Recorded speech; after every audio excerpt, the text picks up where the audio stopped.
We are previewing all 32 teams in the run up to the 2024 NFL season, which kicks off on Thursday, September 5th. Today, I continue in the AFC South, looking at the Jacksonville Jaguars, who did not have the 2023 season they expected. After they won the division and made the playoffs in 2022, they entered last season as the clear favorites in the AFC South. They started 8-3 and seemed to be cruising toward the postseason, but they ended up finishing 9-8, missing out as the Texans won the AFC South. Can they turn it around this season? Well, in the offseason, the Jaguars were a bit of an up and down team. They saw several players move on as Brandon McManus, their kicker, left. Zay Jones, wide receiver, left to sign with the Cardinals. Calvin Ridley signed with the division rival Tennessee Titans.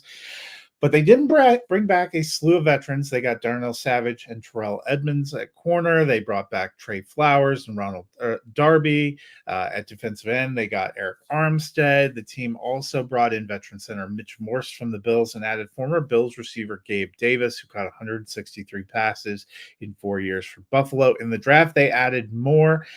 Pictured here in the first round, they grabbed another receiver in Brian Thomas Jr. in 3 seasons for LSU. He caught 127 passes for 1,897 yards and 24 touchdowns. Helps to give them a weapon as they reshape that passing group. So, what does that mean for fantasy? Well, Trevor Lawrence finished as QB 13 in 2023, but he had a big offseason. He signed a huge extension that made him one of the highest paid quarterbacks in the league. I think he'll be a top end quarterback too. Again, I really think that's kind of the sweet spot for Trevor Lawrence. We may have thought he would go higher when we took him in Dynasty, but I think he really is probably in that 12 to 15 range of quarterbacks. That's where I see him locked in. In the backfield, they picked up a 5th-year option on Travis Etienne, so we know he'll be there for at least 2 more years. He was RB3 in 2023, faded a little down the stretch, but I still like him as an RB1 again in 2024. In the passing game, Thomas and Davis joined veteran Christian Kirk. That is a good trio of wide receivers. And they'll all probably have a role. I like Kirk the best. I think he is the most steady of their receivers. He is a wide receiver too for me. Davis has long been a boom bust guy for fantasy, and I really don't think that changes. Thomas, more of a long-term intriguing option for me. I'm curious about both in 2024, but I don't really want to have to rely on either week to week.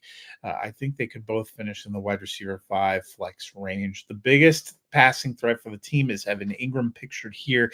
He was tight end 2 in 2023, actually caught 114 passes for the Jaguars. I like him to be a high-end tight end 1 again. So what does that mean for the Jaguars in fantasy or in overall prediction? Well, the team started very strong and had a rough stretch to end the season, just missing out on the playoffs in 2023. I think they will be strong again. I think it will be a fun back and forth battle with the Texans throughout the season. I think they can win between 9 and 11 games and will be in that playoff hunt again. We will see how it shakes out for the Jaguars. I wouldn't be surprised, though, if they end up falling